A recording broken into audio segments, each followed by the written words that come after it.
নমস্কার। সচ্চে কে সাথ ট্রেনে উঠবেন, এই কথাটা দেখবেন সারাক্ষণ শুনতে পাবেন। নরেন্দ্র মোদীর ছবিও দেখায়।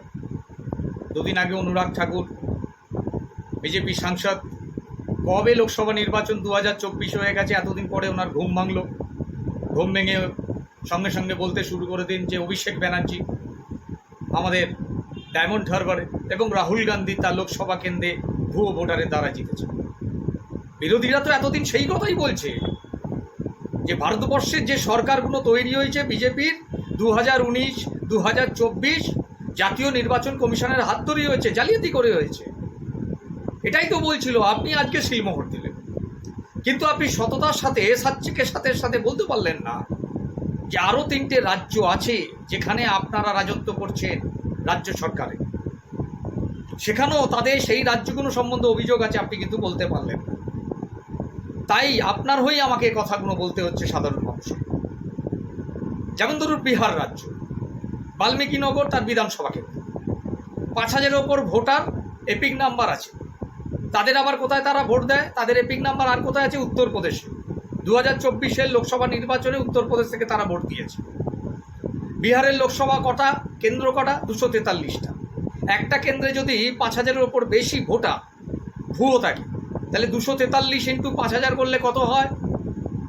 তাহলে অতগুলো ভুয়ো ভোটার ওখানে বসে আছে।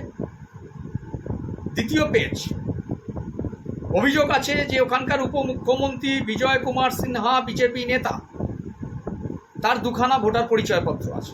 দ্বিতীয় অভিযোগ আছে যে যে বিধানসভা কেন্দ্র বাকিপুর, সেখানে 60 বছর করা আছে, আর যেটা লক্ষ্মীসরাই বিধানসভা কেন্দ্র সেখানে 57 বছর করা আছে। তৃতীয় পেজ বিহারের এসআইআর হয়ে যাবার পরে সেখানে দেখা গেল 235টা আসনের ওপর পর্যালোচনা হলো। বুথ কটা সেখানে? 235টা আসনের বুথ, 87,898টা। সেখানে দেখা গেল এসআইআরের যে খসড়া হলো সেখানে 2,92,048টা ভোটারের ঠিকানা হোল্ডিং নাম্বারের জায়গায় 0। আর 230 জনের বাসিন্দা, পঞ্চায়েত হচ্ছে চৌডিহা আমিন গ্রামের, তাদের বাড়ির ঠিকানা হচ্ছে 3 নম্বর ওয়ার্ডে 3 নম্বর বাড়ি। তাহলে এই যে ভুয়ো ভোটার, কারা রাজত্ব করছে? আপনারা, বিজেপি সরকার রাজত্ব করছে। তাহলে জিতলেন কি? ভোট চুরি করে। এটাও সাচ্চেকের সাথ হলো। মহারাষ্ট্র 2019 সাল লোকসভার নির্বাচন, মহারাষ্ট্রে টোটাল ভোটার কত? 8,98,00,000। 2024 সাল লোকসভা নির্বাচন, মহারাষ্ট্রে ভোটার কত হলো? 9,29,00,000। 5 বছরে কত ভোট বাড়ল? 31 লক্ষ। ঠিক 2024 মে মাসের লোকসভার পর 2024-এর নভেম্বর মাসে লোকসভা হলো, এই বিধানসভা হলো। এই 5 মাসের ব্যবধানের পর যে বিধানসভা হলো, তাতে কত ভোটার সংখ্যা হলো জানেন? কত গিয়ে দাঁড়ালো সেখানে মহারাষ্ট্রে? 9,70,00,000। অর্থাৎ 5 মাসে ভোটার বাড়ল 41 লক্ষ। বিশ্বাস করা যায়? 5 বছরে বাড়ল কত? 31 লক্ষ। আর 5 মাসে বাড়ল কত? 41 লক্ষ। প্রথম ধামাকা। দ্বিতীয় ধামাকা কি? প্রাপ্তবয়স্ক যারা মানুষ আছে তাদের সংখ্যা 9,54,00,000। ভোটার পরিচয়পত্রের কাগজ এসছে, সেখানে কত সংখ্যা আছে জানেন? 9,70,00,000। তাহলে এই 16 লক্ষ ভোটার যেটা ভুয়ো ভোটার, এলোটা কোত্থেকে? তৃতীয় ধামাকা, 5টার সময় সেখানে পোলিং যে শতকরা যে হিসাব দিচ্ছে জাতীয় নির্বাচন কমিশন বলছে 58.22%। ভোট চালুর পর ভোট একটু চলছে, পরের দিন রেটিংটা কত এলে জানেন? 66.05%।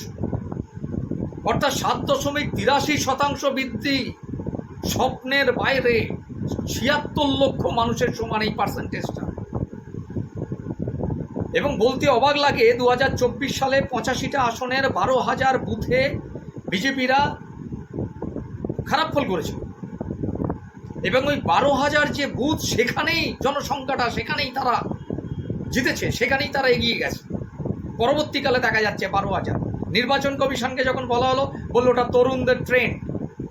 তাহলে বুথ মহারাষ্ট্রে 1 লক্ষ, 12,000 যদি তরুণদের ট্রেন্ড হয়, তাহলে বাদবাকি 88,000 যে বুথ আছে সেখানে 5টার পর কেন তরুণরা গেল না? এবং তারপরও হচ্ছে ধামাকা কি জানেন মহারাষ্ট্রে, যে নির্বাচন কমিশনের এগেনস্টে যখন সুপ্রিম কোর্টে মামলা হয় তখন নির্বাচন কমিশনকে সুপ্রিম কোর্ট বলে যে ভিডিওগ্রাফি, টোটাল ভিডিওগ্রাফি এবং সিসিটিভি যা আছে তা সব কিছু আদালতে জমা দেওয়ার জন্য। সঙ্গে সঙ্গে নরেন্দ্র মোদী শরণাপন্ন হয়ে গেল বিজেপি সরকারে। সেখানে গিয়ে 1961 সালের নির্বাচন যে বিধি তার 93(2) ক ধারা পরিবর্তন করে ফেলল, অর্থাৎ প্রমাণপত্র দেবার যে সুযোগটুকু ছিল সেটাকে আরও পরিসরটাকে ছোট করে দিল।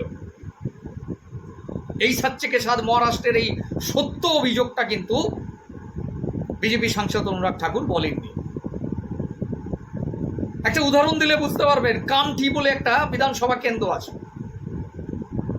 সেই কেন্দ্রে দেখা যাচ্ছে 2024-এর যখন লোকসভা যখন নির্বাচন হলো তখন দেখা যাচ্ছে কংগ্রেস সেখানে ভোট পেয়েছিল কত, 1,36,000, আর সেখানে বিজেপি পেয়েছিল কত, 1,19,000। বিধানসভা যেই ভোট এসে গেল 2024 নভেম্বর, 5 মাস বাদে, সেখানে 2,000 কম কংগ্রেস পেল, 1,34,000, আর বিজেপি কত পেল জানেন, 1,70,000। মানে কত, 1,75,000, দুঃখিত, 1,75,000। তার মানে কত পেল, 56,000 ভোটার বেশি। ভাবতে পারেন এটা লোকসভা কেন্দ্র নয় তো, এটা বিধানসভা কেন্দ্র। 5 মাসের মধ্যে 56,000 ভোটার বেড়ে গেল। তাহলে ভোটটা কে চুরি করেছে, কোন দল চুরি করে জিতেছে, সেখানে কে শাসন করছে? আমি যদি দিল্লির দিকে তাকাই, 2020 বিধানসভা নির্বাচন থেকে 2024 লোকসভা নির্বাচন ভোটার কত বেড়েছে, 4,16,648।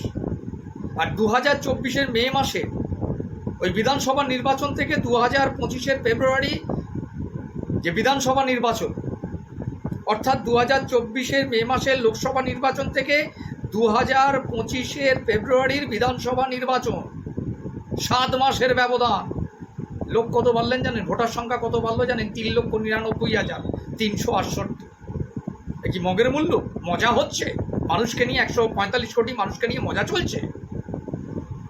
তাহলে জাতীয় নির্বাচন কমিশনে সেই সময় যারা মুখ্য যে কমিশনার ছিলেন 2024 সালে, যে সমস্ত কমিশনাররা ছিলেন, যে সমস্ত আধিকারিকরা ছিলেন, তাহলে পশ্চিমবঙ্গের আধিকারিকরা, তাদের ওপর যদি শাস্তির খাড়া যদি আসে, তাদের যদি এফআইআর করা হয় তাদের নামে, তাদের কাজের ভুলের জন্য যদি তাদের বিরুদ্ধে মামলা করা হয়, সাসপেন্ড করা হয়, তাহলে সেই সমস্ত আধিকারিক যারা আছে, মুখ্য কমিশনার থেকে কমিশনার এবং বিভিন্ন যারা আধিকারিক যারা 2024 লোকসভা নির্বাচনে যারা দায়িত্ব ছিল, তাদের নামে কেন মামলা হবে না, কেন এফআইআর হবে না, কেন তদন্ত হবে না?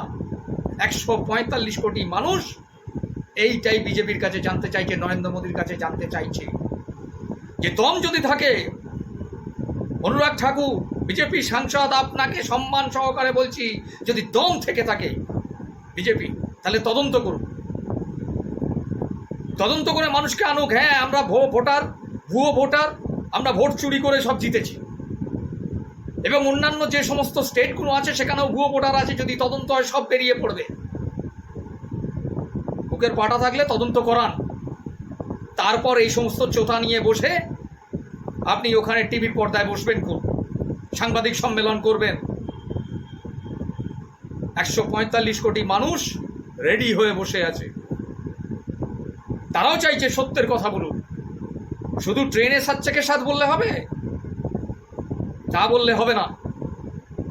প্রতিটা মুহূর্তে ভারতবর্ষ শাসন করছে আপনার দল, আপনি, আপনার দাদা, আপনার নেতা, ভারতবর্ষের প্রধানমন্ত্রী এবং স্বরাষ্ট্রমন্ত্রী দুজনকেই বলুন যে ইমিডিয়েট সিবিআই তদন্ত করতে, কোর্টের আন্ডারে, সুপ্রিম কোর্টের নজরে, পর্যবেক্ষণে ওখানে করতে বলুন। দুধ কা দুধ, পানি কা পানি বের হোক।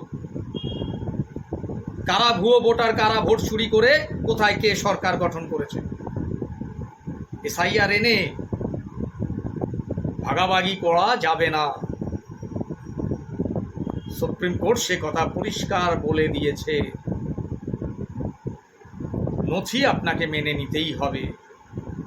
আপনার দল যতই ষড়যন্ত্র করুক, যতই নিজের লোককে মুখ্য নির্বাচন কমিশনার করুক জাতীয় নির্বাচন কমিশনে, আর যতই গাঁটছড়া বাঁধেন না কেন জাতীয় নির্বাচন কমিশনের সাথে, এই গাঁটছড়া খোলার দায়িত্ব বাদবাকি বিরোধী যে সমস্ত রাজনৈতিক দলের যে সরকার আছে তারা দায়িত্ব নেবার জন্য বসে আছে, ওই গাঁটছড়া খুলেই ছাড়বে। নমস্কার।